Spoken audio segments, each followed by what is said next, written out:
Welcome, friends. You're about to watch a powerful story full of emotions and life-changing moments. Don't forget to hit the like, share, and subscribe to stay connected with more inspiring stories every day. Your support means everything. Now, let's get started. In Detroit, where the hum of machines was as constant as the heartbeat of the city, Michael Carter lived a life of quiet resilience. At 36, he was a single father, raising his 10-year-old daughter Sophie while working endless shifts as a mechanic in a small factory. Every night he returned home with grease embedded in his nails and fatigue etched into his bones. But Sophie's smile always reminded him why he endured it all. To her, he wasn't just her father. He was a hero who could fix anything. That belief was the fuel that kept him going.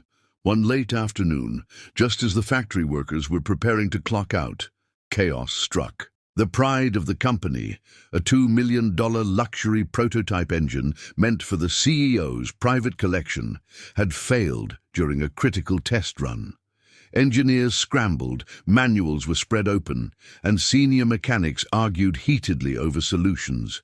But no one could figure out the issue. Panic spread quickly. If the engine wasn't repaired by the next morning, the unveiling would collapse, leaving the company's reputation in ruins. Even whispers of job losses began to circulate across the factory floor. Michael, exhausted from his shift, was gathering his tools, while Sophie waited patiently by the exit with her backpack slung over her shoulders. Just as he was about to leave, his supervisor, face pale with worry, rushed over. "Michael, please, take a look. You're our last hope." Reluctant but curious, Michael sighed and walked toward the giant machine that had defeated everyone else.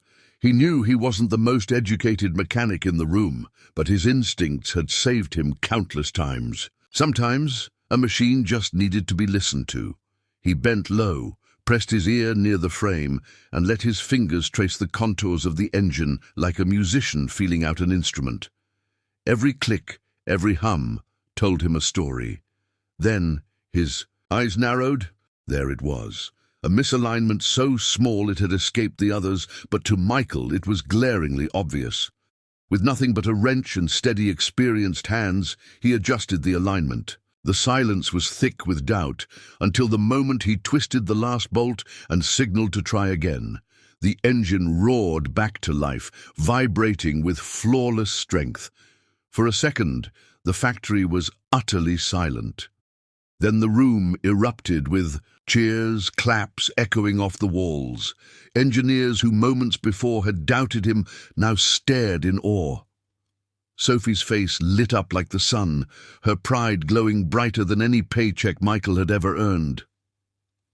Wiping his hands on a rag, he looked at his daughter and smiled. "Sometimes it's not about the price tag," he said softly, almost to himself. "It's about listening." And in that instant, Michael Carter wasn't just a mechanic anymore. He was the man who had saved a company's dream, all while showing his daughter the true power of determination. News of the miracle spread through the factory like wildfire.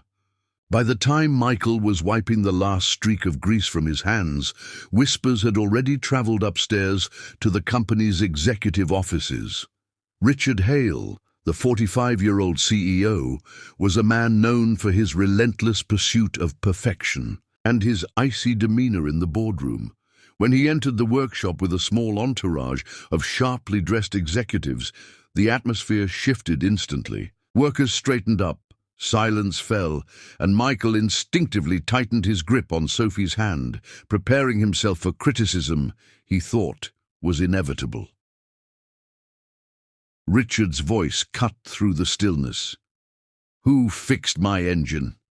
The question carried more weight than anyone expected. All eyes turned to the supervisor, who nervously gestured toward Michael. Richard's piercing gaze followed, landing on the humble mechanic.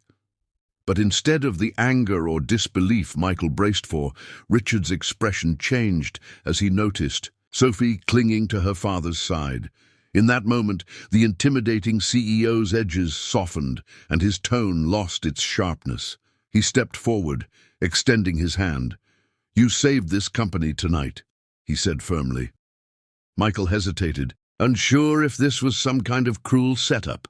His hands were still stained with grease, his work clothes marked with sweat and oil, hardly fit for shaking the hand of a millionaire CEO.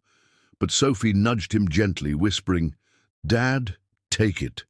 So he did.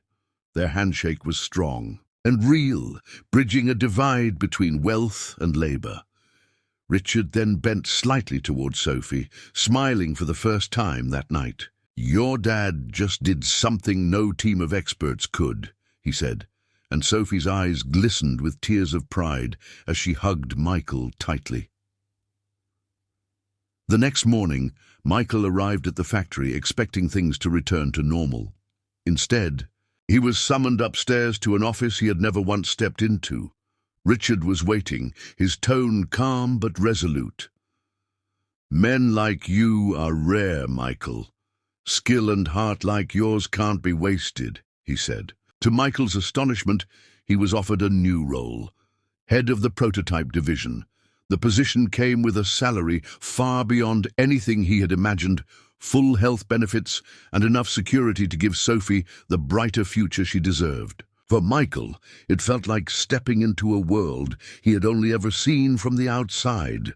From that day forward, the story became legend inside the factory walls. Workers spoke of the single dad mechanic who fixed a $2 million engine in minutes and walked away with the respect of a CEO. But beyond promotions and paychecks, what mattered most to Michael was the look in Sophie's eyes whenever she told anyone, "That's my dad."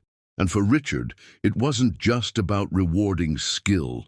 It was about being reminded that true wealth wasn't measured in engines or profits, but in the dedication of a father who refused to give up.